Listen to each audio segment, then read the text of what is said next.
We are back and ready to get into our final match of the day. It is going to be our first relegation match. And that does not mean the loser goes home. That just means the loser has to continue fighting throughout the weekend.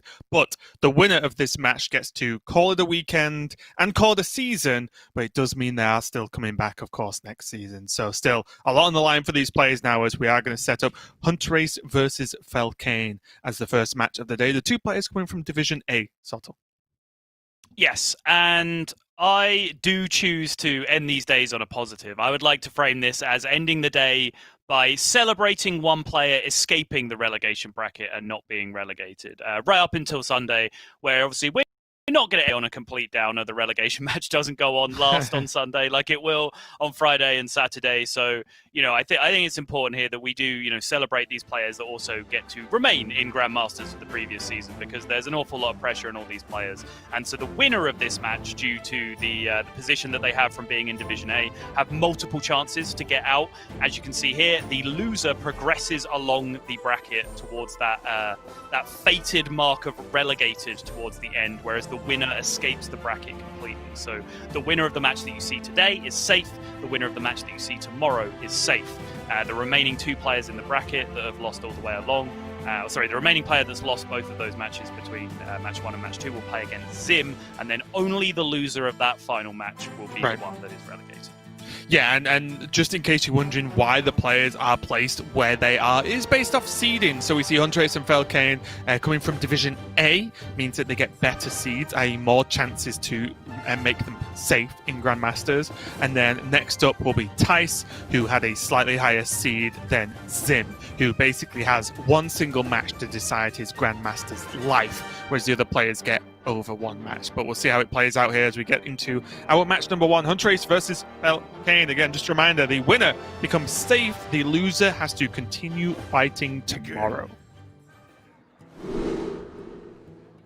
And Hunterace is going to kick us off hot with this rogue, which, as I mentioned earlier, if you've been following the broadcast throughout the day, you might have heard me drop in that Hunterace has gone just a little bit different with his rogue, even from what Bunny Hopper and Boston were playing in the previous series, who were each playing unique decks from each other.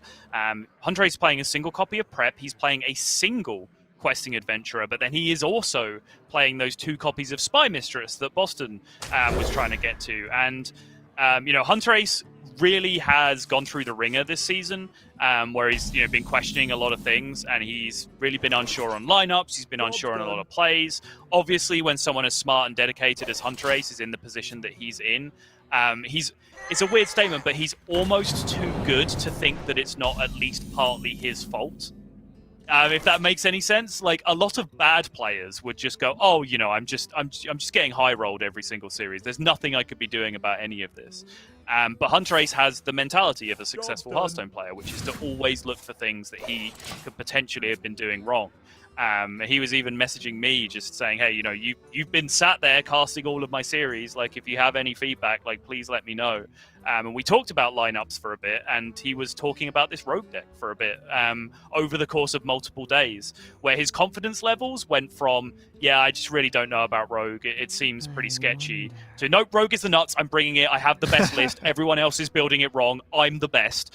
And then all the way back to, actually, I played it a bit more, and now I'm not so sure again. So we will see, I guess, where this build of rogue ends up. Yeah, and I do think there is a lot more to this list than some of Hunterace's earlier attempts at submitting Rogue.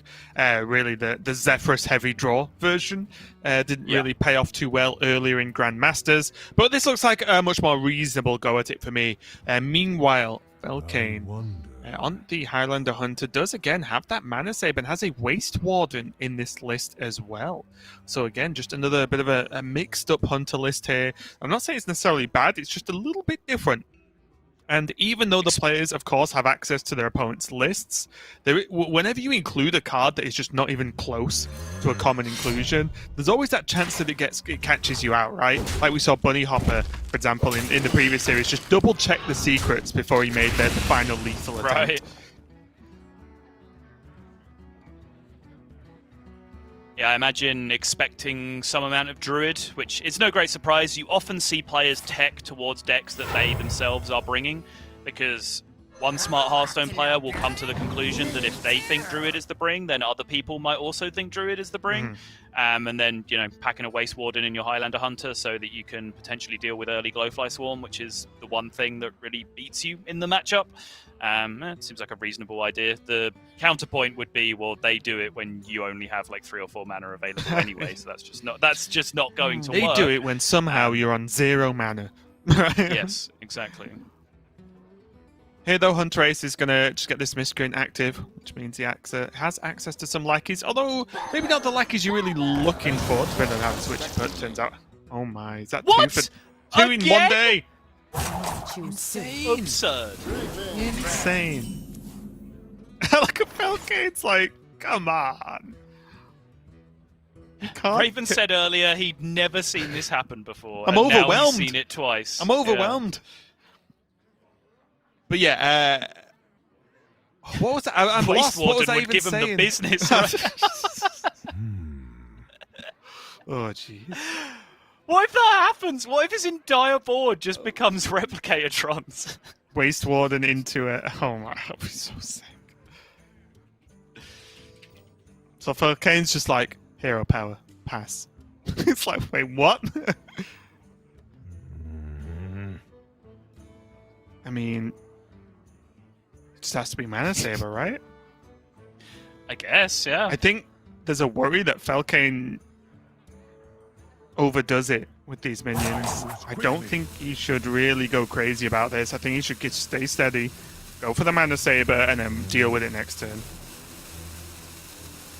Next turn you'd have 6 available, so you can do combinations of Corrosive Breath, Kill Command, Zigzor, whichever, like 2 of those options you want. Right. Potentially Dwarven Sharpshooter alongside the Desert Spear. So, please, it's tracking into Waste Warden, of course. Sorry, you're absolutely right. Please. You are absolutely correct. I'm sorry. I don't know why I even considered any other line of play except attack, tracking, Waste Warden. You are 100% on point. It's so confident you just definitely attack the face. You don't even trade with them. Yeah, 100%. Imagine if Tracking's like Zephyrus. You've just got to use your attacks to show it what's up. So you attack face. Yep. Just to let the tracking know you're looking for that Waste Warden. Now Hunterace is like, wait, what do these things do again? And what should I play? It only works on the minions they're touching, though, right? Like the adjacent minions, so you can like play around this by doing this basically. So like giving a bumper between the minion you want to stay as that minion. So for example, exactly.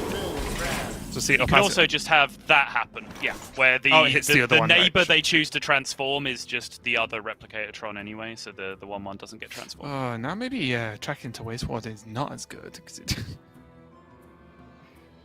it would still be good.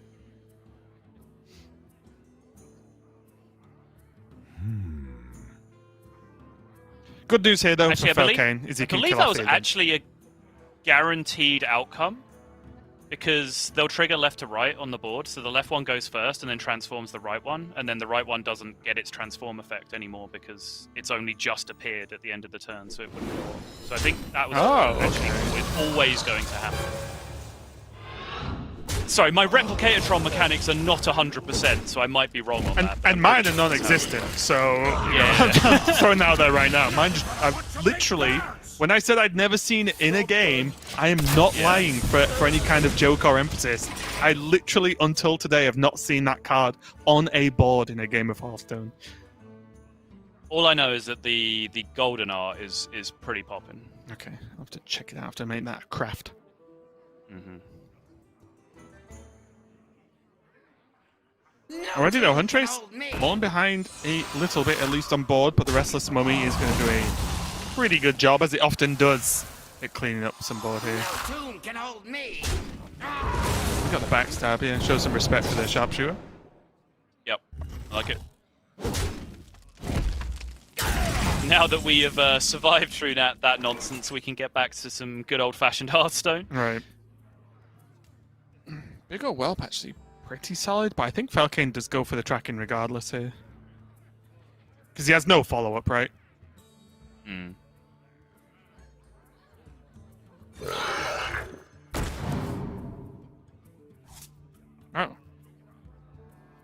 Or you could do that, I guess.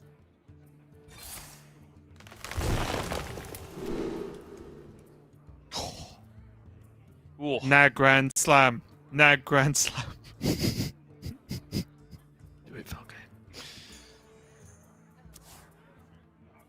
You never did give me a straight answer on whether you thought it was better than Dragon Queen Alexstrasza or not, and yet now here we are, Raven. Well, these guys are in relegation bracket. What do they know, eh? Okay.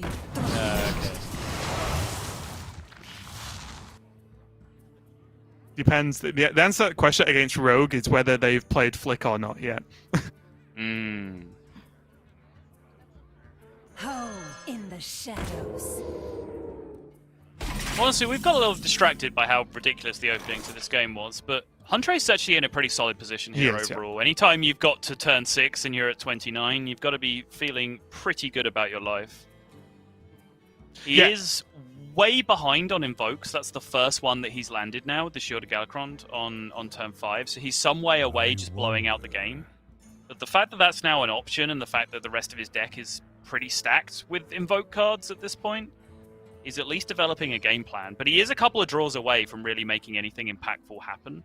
He has Twilight Drake and a Dream right now. Everything else in his hand kind of just needs more support from the top of his deck. There was and there was a big point, right? So when Felkeine cleared off that board and had, you know, the Mana Saber and everything else on there, it looked pretty good for Felkeine. That was the first point in which Felkeine even had the board in the game. Hence the lack of damage to Hunterace's face. But Hunterace instantly cleaned that up. So yeah, that was a really big turn there for Hunterace to stay ahead, at least in terms of health total, and being able to just keep control of the game and not let Felkeine run away with it. Because if he didn't have a good answer, then suddenly that Mana Saber board was actually going to get some work done. Right. But now Felkeine's kind of doing it again. Here's another very awkward board.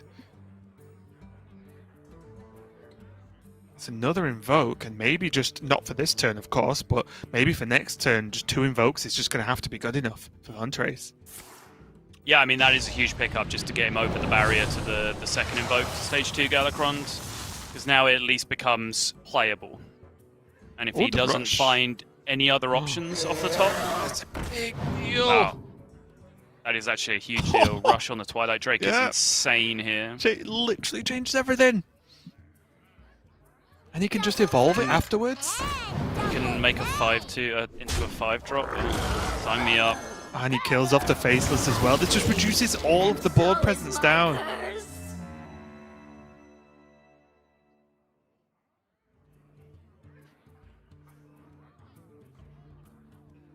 Oh, you have to trade, right? It's considering Shadow Step the Rush Lackey and then Rush the 5-5 before clear, maybe? I don't know. I mean, you could just rush the 1-1, I guess, if you really wanted to. Keep the full health on the 5-5. Sure. Does have the Corrosive Breath plus the trade to kill off the anchor? Most importantly, this Primordial Explorers give him something positive to do this turn, because otherwise that like Unleash is not good enough, I'm afraid.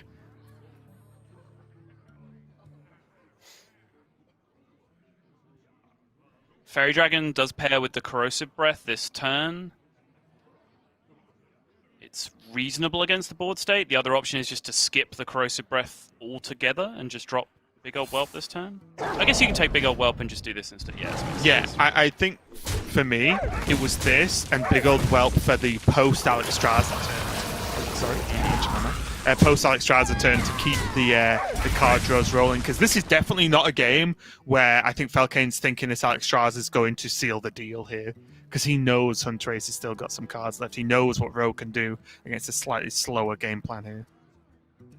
I absolutely hate it when this happens. Every fiber of my being knows that it's correct to play Galakrond in this situation, but when the game hands you Invoke number 3 off the top, where that's your intention, like, you just like, it's just one more, maybe I can wait.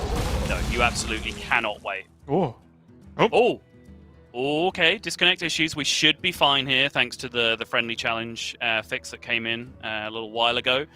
Should mean that whoever's problem this is should be able to get back into whatever the game state was when they left off.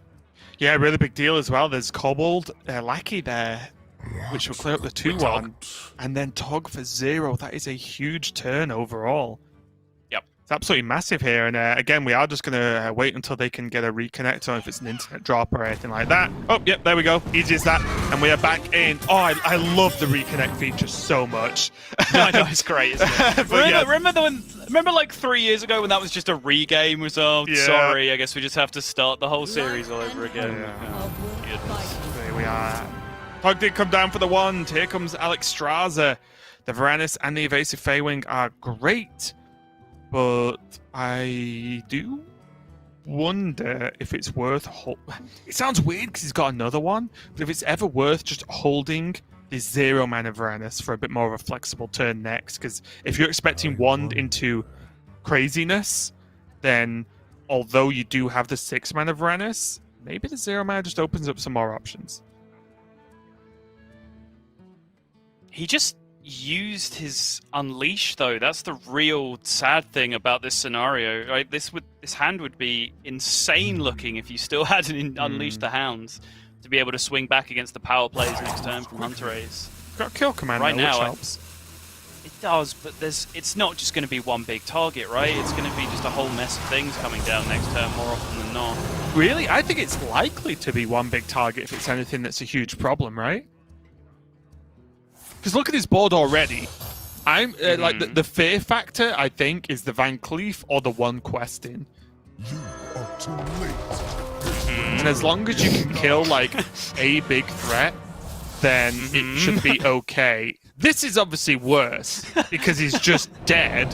But the but what I mean is that the Varanus kill command would have been a reasonable answer if he wasn't just dead.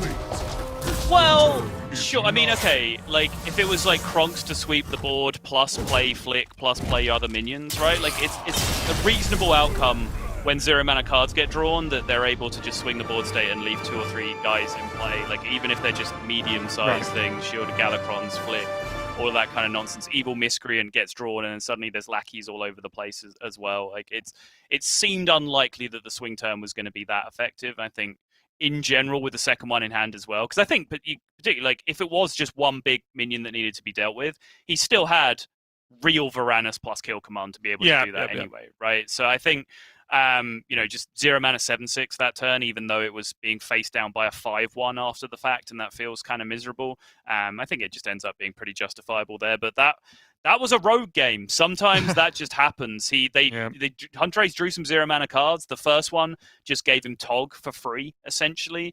And then the second lot just gave him lethal, essentially. Like, that's sometimes just how rogue goes. But honestly, that's more down to the early game, because we saw that exact situation in Boston versus Bunny, where Boston tried to just go for the greedy Togwaggle, but there's just too much damage being represented in the early game from the Hunter, and it just ends the game. And then suddenly, even though Boston did hit a pretty solid wand, it's just nowhere near good enough when there's early game damage being pushed through and Dinotoma Brand to follow that up. Whereas when Hunterace just takes complete control of the early game as well, and then does that, you don't beat Rogue pretty often when those things happen. Right, and it was the I don't know the name of the card, the 3-mana, the 3/3 mech guy. Replicatotron, Raven. Yes, of course, Replicatotron. That obviously coming off the back of a Witchy Lackey, which it then makes into a 3/3 itself, is obviously huge. And then even the follow up of the Lackey with the Questing Adventure again just added a bit too much. And although Boston dealt with it, in dealing with it, it made his turns and his game plan too slow. Felkeine. It's because we were just talking about Boston. Although Felkeine dealt with it, it made him a little bit too slow, which, as you said, then bought the time. So it did come off the back of a fortunate outcome for Hunterace, but he had that questing as the backup sort of extra push that really made it super awkward. But Hunterace is going to be leading the series 1-0, and Sottle, I hope we have another spicy Demon Hunter mirror, because we're about to get into it with these players. The last one set some impossibly high standards to live up to between Boston and Bunny Hopper, at least in terms of drama, with Boston just absolutely walking the tightrope in terms of the healing that he needed from his eye beams and just allocating as much possible mana to tempo each turn and refusing to heal wherever possible, and was able to get over the line in the end. But this one incredibly crucial, and I think you can start to see certainly what this is meaning to Felkeine, as there was almost a meditative intake of breath there at the start of that game as he's trying to compose himself and make sure that he can think clearly for this this crucial game to pull himself back square in the series. Yeah, and just for a second, like, let's just imagine, right? One, we've got Hunterace, one of the best players, if not the best player in the world. Right? Incredible legacy. We have Felkeine, a fairly new player, but one with an exceptional performance as of late. Both going to Division A after three Swiss tournaments in their season of Grandmasters. Feeling pretty comfortable, feeling pretty happy, very likely to get a playoff spot. Fast forward a few weeks, they're now fighting to stave off relegation. And imagine what has to go wrong for one of these players to be relegated. Not only have they finished bottom in their division, they now have to lose 3 matches in a row. So not only do they get relegated and feel terrible for being relegated, no doubt, but the way they got relegated is just an ultimate downward spiral and so generally unlikely. The pressure that these two must be feeling must be absolutely just insane right now. So a lot on the line for these players, and if it goes wrong and we do see one of these players relegated at the end of the weekend, it'll honestly be a disaster for them, and it'll be a real shame. But let's just go back into this game there and focus on what's going on here. Felkeine is going to be running the 2 Sightless Watchers and only 1 I-Beam list with the double Vampira Scoundrel. Hunterace, on the other hand, ever the Maverick, running 1 Crimson Sigil Runner, 2 Mana Burn, 1 Bone Chewer Brawler, and 1 Spectral Sight. So a bit of a mix in terms of these 2 decks, although the obviously archetype is the same. That was a lot of the word one that you just said, and it upset me. But it is Hunterace. Does that help? Yeah. Oh, Not really. wow. I said 2 Mana Burns, though. How about that? Yeah.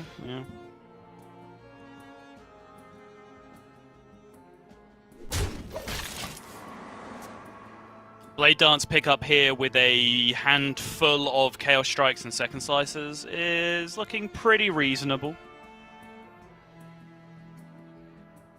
Vampira Scoundrel kind of coming in clutch here, just as something to do on the turn where you get your face frozen, because as we mentioned in the previous series, it does just seem to lock out basically every play that you want to make. Yeah, it's what's interesting about the Blowtorch as well, right? Is it not only is playable if you're frozen, but also kind of freezes your opponent's hero power out as well. So it has that kind of the double attack there. It's pretty powerful. I'm surprised we've not seen more players in EU submit it. Yeah, it made its appearance in Americas first, I believe, the Blowtorch Saboteur tech, and a few players are running out there, and it does seem incredibly effective in the Demon Hunter mirror. Obviously, it doesn't lock out cards like Twin Slice and like Chaos Strike and all of those kind of cards that can still be used to activate attack effects like Gladebound and everything else. So it's not quite as effective as Frozen Shadow Weaver, but it's still a heck of a card to get hit with as a Demon Hunter. Here, though, Hunterace currently pretty heavily ahead on board, but there is Coin Second Slice Warglaive, which would clear up everything here.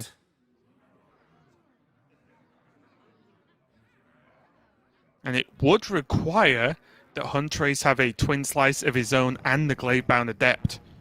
Sorry, did I say Warglaive? Gladebound Adept, I meant from Felkeine. It does mean that the Twin Slice will be required from Hunterace to be able to Gladebound him back, so I think I like this play overall.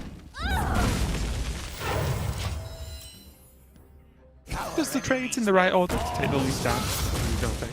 Makes sense.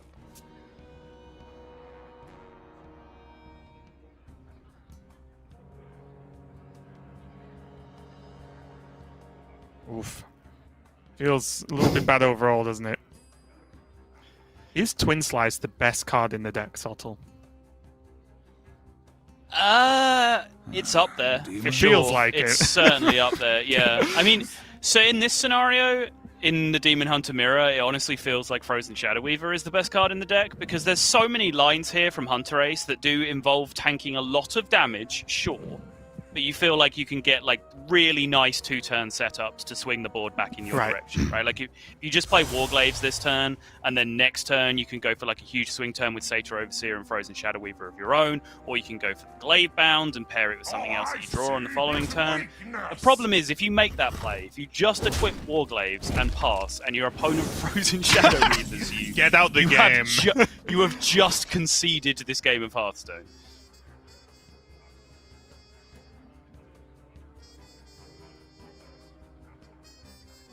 Felkeine does have Twin Slice and Gladebound number 2, but funnily enough, that doesn't really achieve a good enough job, and maybe we're going to see Chaos Strike Blade Dance here, just to keep things clean. Can still play a 1-drop as well, push some damage, get the Battle Fiend down.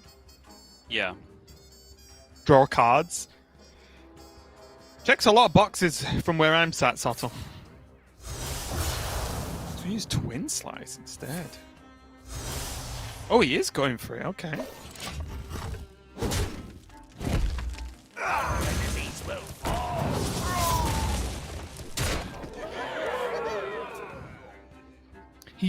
I'll phrase it like this.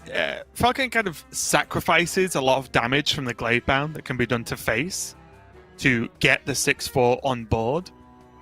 And I guess as long as he does keep Chaos Strike, then Blade Dance is almost always going to be at least decent in the future.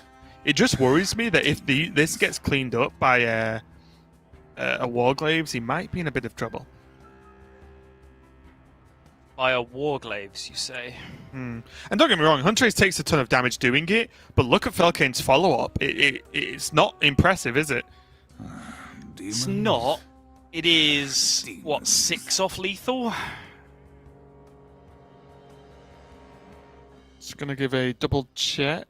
Oh, actually, a really big deal here. Hunterace runs no I-beams. Mm-hmm.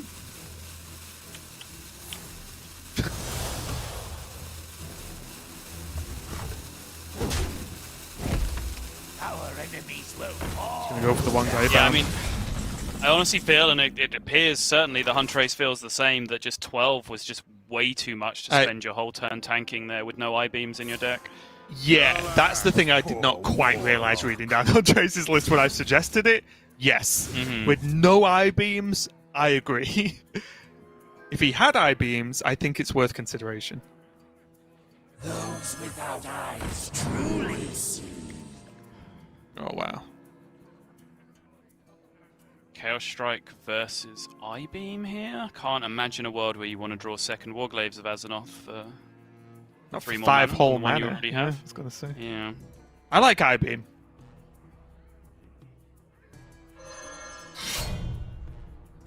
Yeah, I'm just wondering how juicy he wants this Blade Dance to get potentially on the following turn. But he wouldn't necessarily be able to fit it all in with all the Chaos Strikes, even if he did pick it. I'm also just wondering about how much damage he can just slam into his opponent's face if he just takes Chaos Strike and just plays it all next turn.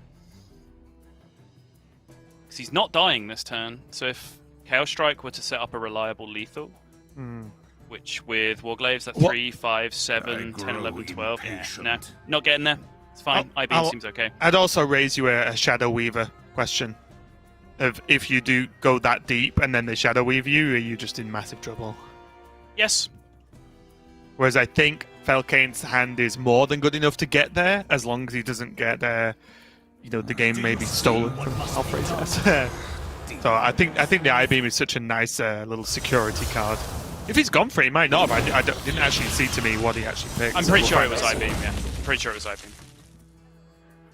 This is a huge potential Altruist turn now for Hunterace, though, to be able to clean up some of this damage and pushing counter-lethal.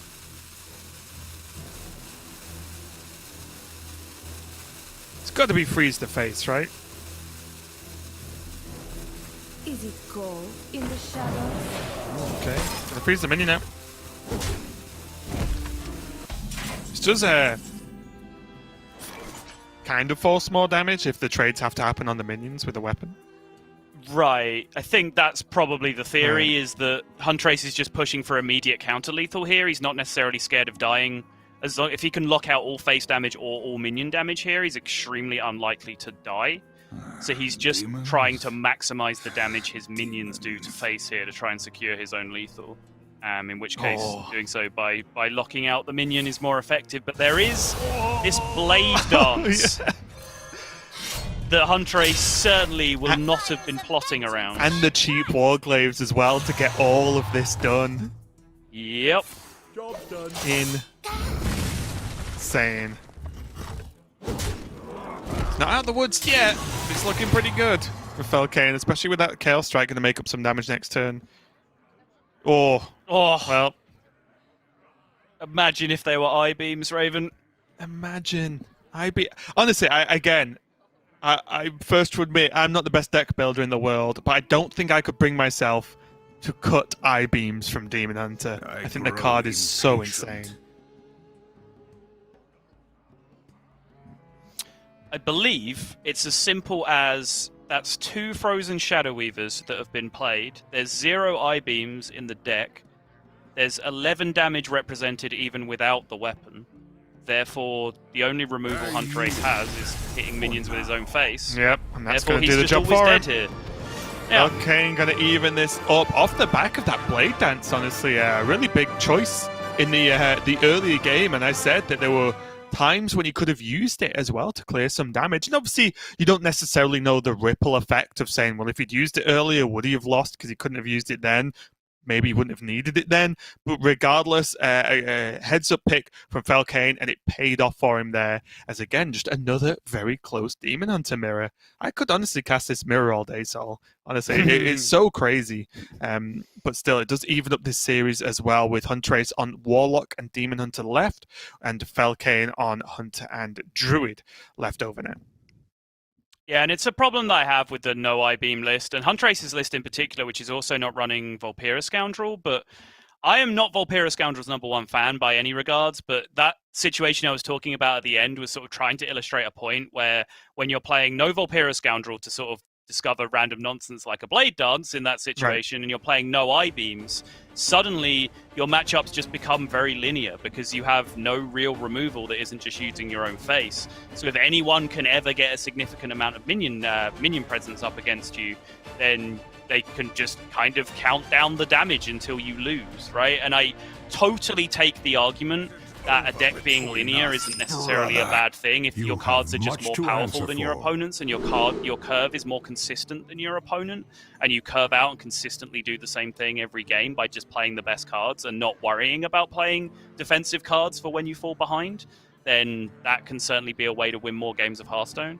I'm just not entirely sure when you're going to be playing Demon Hunter mirrors extremely often, where your opponent just gets to do the same thing with all the same incredibly powerful cards, whether I-Beam is a card that you need to fall back on. That's it, right? It's like the old Rogue matchups where against older versions of Rogue, quite a while back now actually, every point of damage was done forever, right? Because there was no way for them to gain armor. I know there was a time where they were running like earthen rings, but in general, all the damage was permanent. So it was your plans become a little bit more straightforward against decks like that. But we are moving on into our game number 3.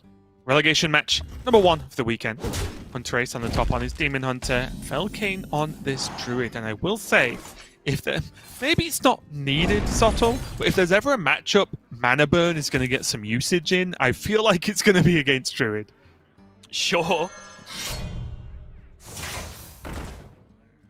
But I do think this matchup is more than good enough already for the Demon Hunter without having to worry about Mana Burn. You can certainly help him lock out the situation more so, but this is a 70+% matchup for us in GM right now. I'd argue that, true statistics, it might actually just be worse than that over a large sample size of 2 players playing perfectly.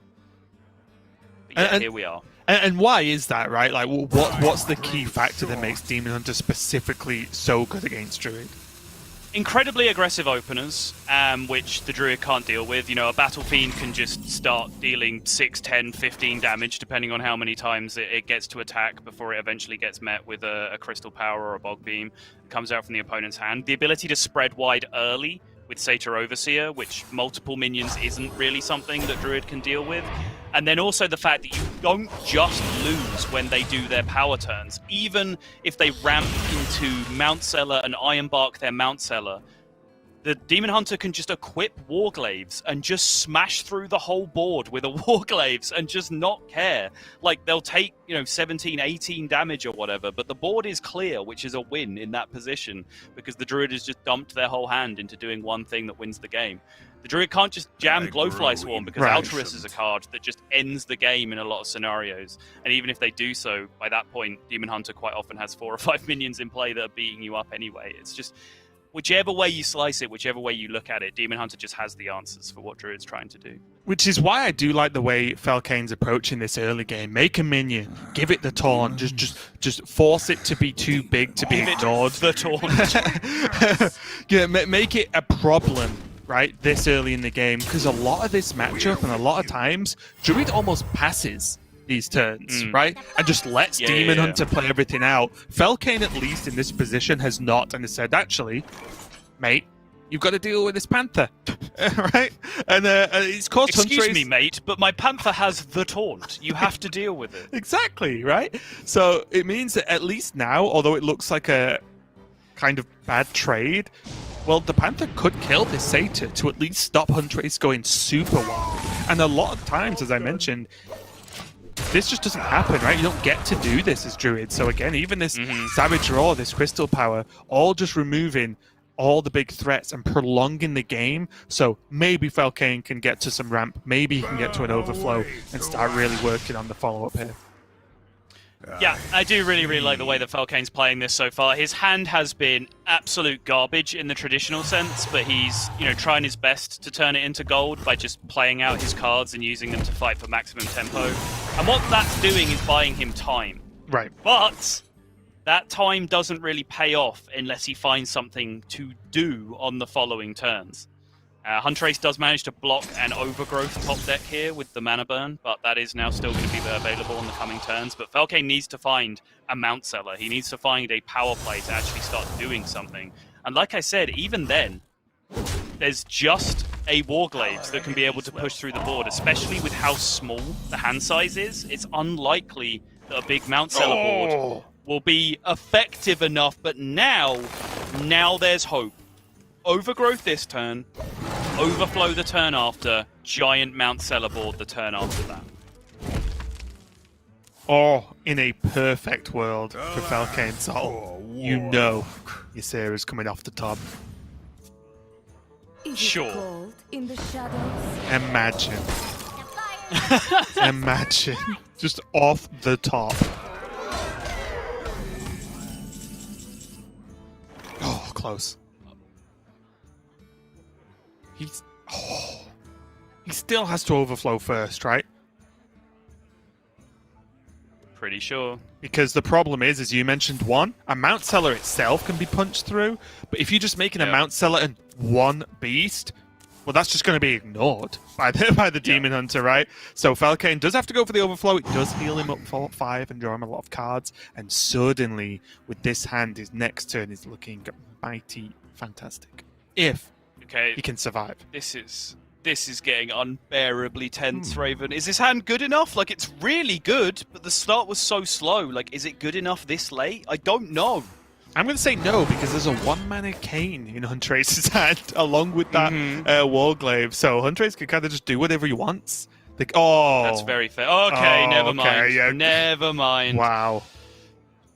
So the problem now is, I agree with Felkeine's plays. I think he's played very well this game for what he had. But look at all this damage. He can go Metamorphosis. Well, he can Hero Power, Metamorphosis, Hero Power if he wants this turn. Push a little bit of extra. And then Felkeine can't make a board, taunt it, remove Hunterace's board, and heal. If he can't do all of that, well, maybe he can do close to that, actually, based on his hand. Kind of do all of that. But even with all of that, there's the second Metamorphosis hit, with a Cane dealing 3 extra and ignoring taunt, and the Warglaives, which is just too much.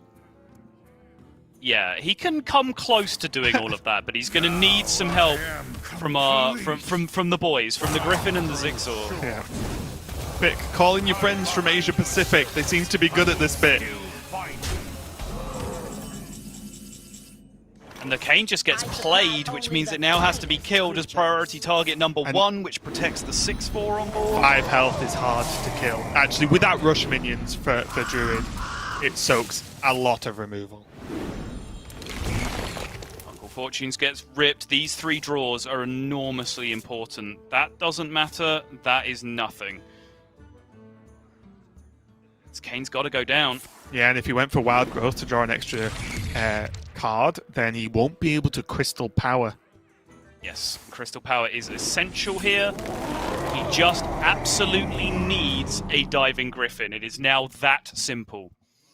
Look at Felkeine's face. I'm not laughing at it, but it's just very funny that it's just pulling some great faces at how tense it is. That's an IB cowl, shaking the head. That's going to be the game. And honestly, congratulations to Hunterace winning that game, but fair play to Felkeine. I think with such a terrible hand in a terrible matchup, he played, especially for me, the early game very well. I think a lot of players, maybe not pro players, but just a lot of general players would have tried to say, okay, I need to save stuff to draw or get my ramp going. It's like, no, you need to put a stop to the early Demon Hunter aggression, and I think Felkeine did a great job of that. Yeah, it was very nicely done. It just turns out that weird scenario with the mana burn locked out the overgrowth, which then locked out the overflow off the top. Imagine, like, you know, I gave mana burn a hard time in the last game. In that game it was pretty clutch, because if that mana burn did not happen and Felkeine was able to overgrowth and then he just drew the overflow off the top the next turn, you can accelerate that entire game by 1 whole turn, which makes an enormous difference potentially in Felkeine's favor. Yeah, and it's huge, and that's why I said, although it may not be needed against Druid specifically, because Demon Hunter is so good in that matchup anyway, but Druid has very telegraphed power turns, right? They're very, very obvious. So that's why Hunterace, you said it then, like, yeah, mana burn locked out an overgrowth draw. Well, he just did. It's not like, you know, whether he had it or not, it just couldn't be done, which is then limits the power so much because they're reliant on those ramp turns, they're reliant on those mount seller turns, and so on. So good play there. We saw the mana burn get some use, but now we're going to go into a Quest Warlock, the last deck Hunterace needs to get a win with if he wants to knock himself out of this relegation bracket and survive to fight another season in Grandmasters. But it is going to be going up against Felkeine's Hunter. Bit of a rough one in terms of the matchup. It does mean that if Hunterace doesn't get over the line here at the first port of call, the remaining matchup would now be Quest Warlock versus Druid, which if you haven't seen the results of the recent show match, does not seem to be that good for Warlock based on our medium-ish size sample in the show match that was played out between RDU and Bloodyface, European Grandmaster, and America's Grandmaster. I mean, all I saw was Europe beating America's 8-3. I don't know if anything else was relevant in that scenario. Agreed. Yeah. Okay, got a tough choice here. I think I would already be on turn 3 of this game, so I would have just snap coined out the Imprisoned Felmore. but yeah. Just going to go for the seems to be neglecting the idea that your opponent is Hunterace, so you certainly would not be on turn 3 of this game. If my opponent was Hunterace, I would be at quite high legend ladder, and I'd be probably pretty happy anyway, so I'd take it slow. Okay. Or I'd be in Grandmasters, which raises all sorts of strange questions, honestly. That's just not a hypothetical I even want to delve into, Raven. Like, let's just wind it back. The year's 2021. Sottle's casting Raven playing in the playoffs of Grandmasters. What would have to happen? Oh, glorious. In the meantime, though, there's a Stormhammer, which is a pretty good card, I've heard. Especially in this matchup when you want to just pump out as much damage as possible, as quickly as possible. Yeah, I think the big break point, though, is Imprisoned Felmore on one side and no Dark Skies on the other. Imprisoned Felmore is kind of the one card Hunter has that's good enough in the early game that they can sometimes overload Dark Skies by the fact that their 2-drop has 4 health, which is too much health for a 2-drop. But if they don't have the Felmore, then Dark Skies can usually just blows out their entire first 3 turns, meaning that Hunterace can just happily life tap away. However, there is no Dark Skies in hand for Hunterace, so the dynamic has completely shifted here, where these minions are a lot more permanent on Felkaine's side, and Hunterace feels like he just drops the ooze, and Felkeine calling his shot directs the 5-4 straight to the face. I don't know what he's worried about. I've already told you, it literally always goes face. Yeah, and that might look like a silly play from Hunterace, right? Like, oh, you played ooze, it didn't even, get traded into, and then the weapon gets equipped. Oh, how silly.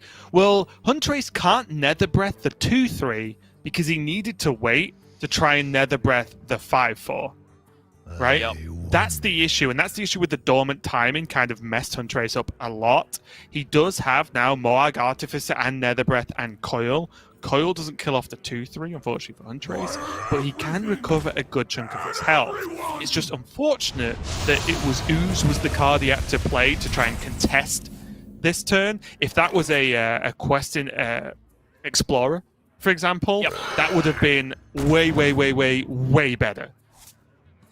Yeah. But you've got to make those plays sometimes. Right. I mean, it's kind of a weird argument because if it was a Questing Explorer, there wouldn't be an Ooze in his deck and he'd be in the same scenario, right? Like, I get what you're saying, but generally those two cards are like competing with each other directly. But sure, the problem of not having the Ooze is a very big deal. Yeah, I'm saying in this instance, Hunterace is running 2 Questing Explorers and 1 Ooze. Yeah. So, if it was just the other playable card, it would have looked significantly better. Of course, Hunterace is a 1 Soulfire gamer, isn't he? Yes, I completely forgot about that. Yeah, unfortunate play, but it's one that kind of had to be made from Hunterace's point. He's starting to stabilize a little bit. He's gone back up to 28, but the problem now is with 2 Nether Breaths gone, there's not like the Omega heal in the mid to late game, right, of just going up to getting plus 16. That's just done with now.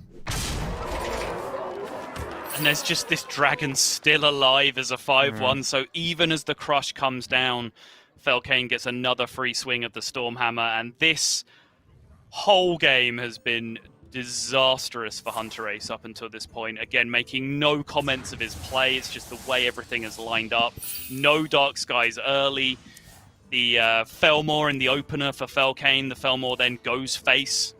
And then the perfect curve into Dino Tamer Bran with maximum Stormhammer after the use has been used. Like it's just the absolute worst case scenario for Hunterace in this spot. Yeah, these are the games you don't really lose as Hunter. And there's the 2 Questing Explorers. Not going to get too much done now, and that's the issue, right? If he wasn't forced into Nether Breaths early, then maybe Moag Nether Breath comes down in this instance, and then he can maybe stabilize if there's Dark Skies or Rain of Fire or whatever as well, but it's just not going to be enough. So even that, look at the resources used, right? Not sure what's the discard. Okay, not a bad discard. But now, like, Plot Twist doesn't do or achieve really anything. There's Zephyrus, what's that, 5? Doesn't quite get it, right? Is it 8? He's 1 off because he can't Lava Burst? 6. He's 1 off, yeah, I think. Maximum. Oh, he could get it to 1 this time. Yeah. Nah, it's fine. Still. Now he's seen double Nether Breath, and he's a mana away from playing out Alexstrasza to go back up to 15. Not that it would necessarily save him. It's all looking good for Felkeine in this game. Yeah, so Huffer would have been lethal there because he could have then gone Zephyrus Abyss, I believe, if he had 2 left. Zephyrus Soulfire if he only had 1. Pretty sure it's 2. Yeah. Wind Fury as well. Wind Fury the Huffer. Yep, good point. Plot Twist, I believe there's still just the 2 Aranesi Broodmothers, unless I blinked to miss Hunterace playing 1. Oh yeah, I didn't add that to the list. He also Plot Twisted for 0 healing after I'd explained everything that had gone wrong for him this game. Oh, okay. And then 4-card Plot Twisted into 2 dragons again? Like, what? What is this game? One, you don't want to be the Warlock install, that's what it is. That's absurd. And that, with the help of Zephyrus, is going to be lethal here for Felkeine. And that means we're going, maybe fittingly, to a Game 5 for this relegation match. You wish really tough though in this situation for these players, well, for Hunterace, is just getting a, I think it's fair to say, just an unwinnable game of Hearthstone. It almost just didn't really matter what Hunterace did in that game. You just aren't winning those, are you? Yeah, I mean, the ooze is the only thing we can really talk about where that was an actual decision that he made, which backfired on him. That's not to say it's right. It's not to say it was wrong. You know, he didn't see Stormhammer on 3. Stormhammer was recently drawn from Felkeine, so there was no real indication of whether it was in hand or not at that point. But I do think Stormhammer is nigh on unbeatable in that matchup if you're not able to ooze it. If they just have the Stormhammer, they just get to push 5 every turn. Like, you know, imagine you're drawing an Arnassi Broodmother every turn and you're still losing 1 health. You know, like that's how ridiculous that gets at that point. So, you know, maybe you can go back and look at that decision, but outside of that, yeah, everything did just seem to be stacked up against him in that particular game. Well, that does mean we are moving on into our game number 5, and there was a show match. Sothel and I have mentioned it. The matchup is not good for the Warlock here. And it's going to be spicy. The winner of this does survive into next season of Grandmasters. The loser has to keep fighting tomorrow and then maybe the day after as well. And I'll just reiterate, what a story / tragedy / whatever word you want to use to describe it, it would be if a player from Division A ended up getting that last relegation spot and actually falling out of Grandmasters. It is so unlikely, but obviously possible. It would be tough, right? It would just be a shame, honestly, just because of how unlikely it would be. And don't get me wrong, this matchup is by no means unwinnable from the Druid side. The problems that Druid presents is just wave after wave after wave of threats, which means that you have to draw all your removal in a timely fashion for Warlock. Also, the fact that the threats come down very, very fast means that often there's a board that only Twisting Nether will remove before you have Twisting Nether mana as the Warlock. But also, the fact they can make their board so sticky with Soul of the Forest. Quite often, a full Glowfly Swarm board plus Soul of the Forest is nigh on unremovable without combinations of 3 or 4 cards from the Quest Warlock side. However, you can still win, where, you know, if Soul of the Forest is buried, there's only 1 copy in Felkeine's deck. If Ramp is missed, or if you yourself, as the Warlock player, have like a turbo quest completion, I'm talking like, you know, tap, plot twist on turn 4, draw the second plot twist, and just get your quest done immediately. And then just start 0 mana life tapping and playing huge 0 mana cards every turn, that can overwhelm the Druid. So there are ways this can be done. Hunterace is certainly not out of this just yet, but he is now the player in the unfavorable position. Felkeine, in my mind, is odds on to be surviving relegation this season. And it is starting to line up, honestly, because not only was there the Fungal Fortunes with both Mount Sellers already in hand, there's then straight into Wild Growth. Now there's an Innovate, there's an Overflow, there's a ton of spells available. And this is the issue, right? On the surface level, and I've done this before as Quest Warlock, my opponent has gone Mount Seller, spell. No Soul of the Forest. So I'm like, okay, no problem, I've got Twisted Nether in hand, I'll just play it. Oh wait, I'm on 5 mana. Oh no, and then I'm just dead.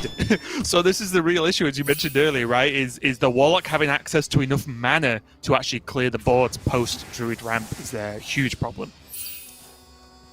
This is a huge plot twist. The potential to pick up the second one here and actually just have the quest completed as early as now. Okay, as Quest Adventurer, Explorer, sorry. First mistake of the day. Of course it's First mistake of the day, okay. You mean all mistakes, right? Not just that specific mistake? That's literally the first mistake you've made all day? Yes. Okay.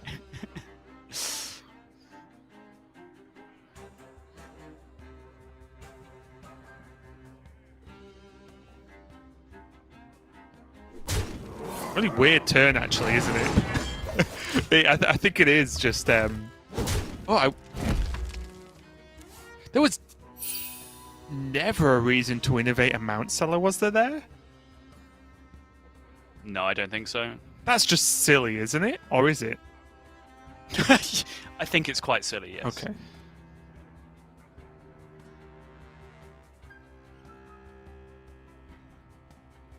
So many possibility. Hunterace now. And this is the issue, right? He's going into what we could see. Obviously, Felkeine's going to be a power turn, right? You've got to be scared of 7 mana turns from Druid. Especially with a hand this big.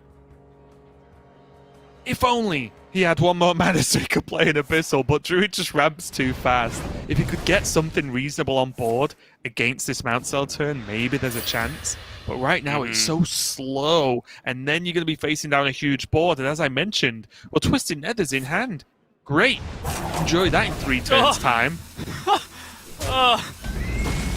Miserable turn as Hunterace just has to tap. He has to complete quest. He has to fish for answers for the big board that he knows is coming. No Caladan in hand. No Netherwing in hand. Could Bog Beam his Owl now, maybe? Oh, he's going to do this and then Crystal Power his own. Crystal Power his own. Yep. Fine. 3 Owls. Ooh.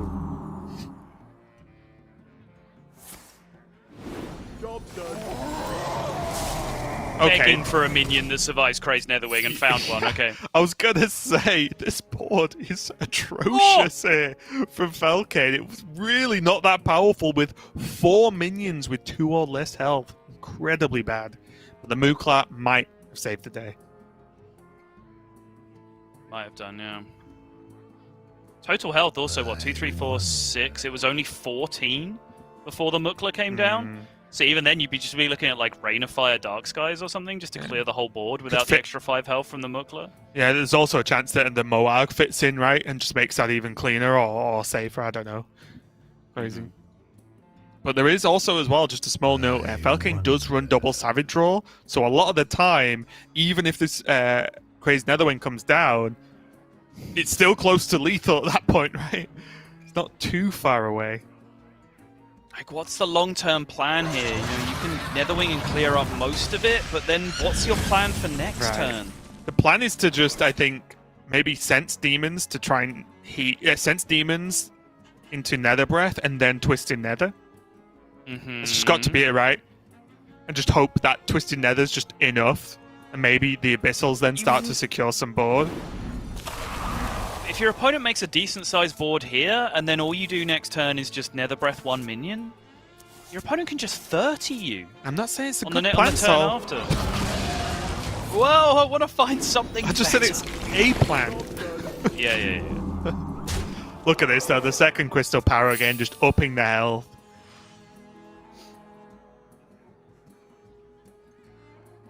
$19 in play.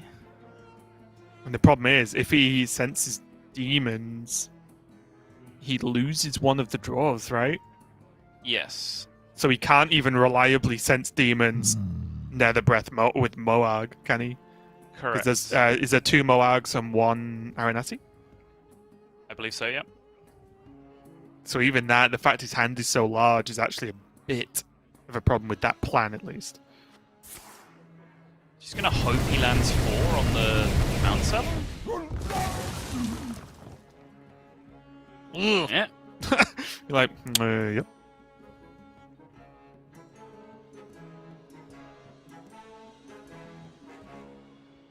He's now down to 9, so even if he does Sense Demons here, he's still gonna burn a card off the top next turn. Just look at Felkeine as well. He's just like, don't clear the board. Don't clear the board. He has double Savage Draw, which is a ton of damage. Yeah.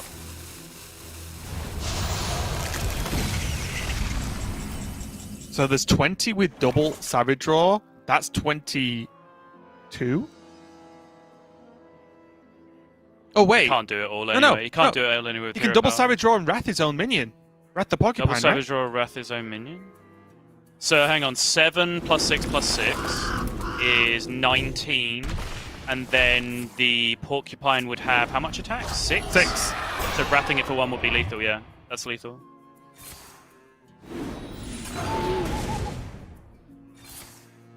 We are now going into the Twisted Nether turn. Soul of the Forest is played, though. So that is the safety net for Felkeine.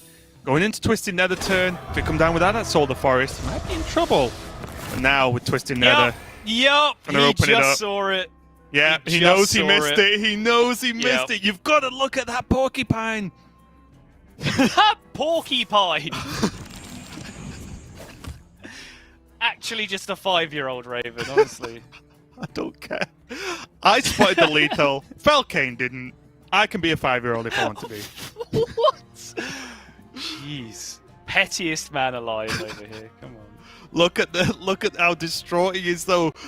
And again, it's don't get me wrong. It's not funny, but considering of how good a spot he's in and how distraught he is, just shows how important that Miss Lethal was to him as a player and in the situation he's in right now. If this was a ladder game, you'd be like, "Oh, I'm stupid, but whatever. I'm probably going to win anyway. Who cares?" This isn't just a ladder game. If he wins, he is safe. Listen, I've seen this situation before. This is the play. You acknowledge the person in chat that told you it was lethal, and then you say, "Oh, it doesn't matter. This was lethal anyway," because it literally is. Like, that play is also lethal.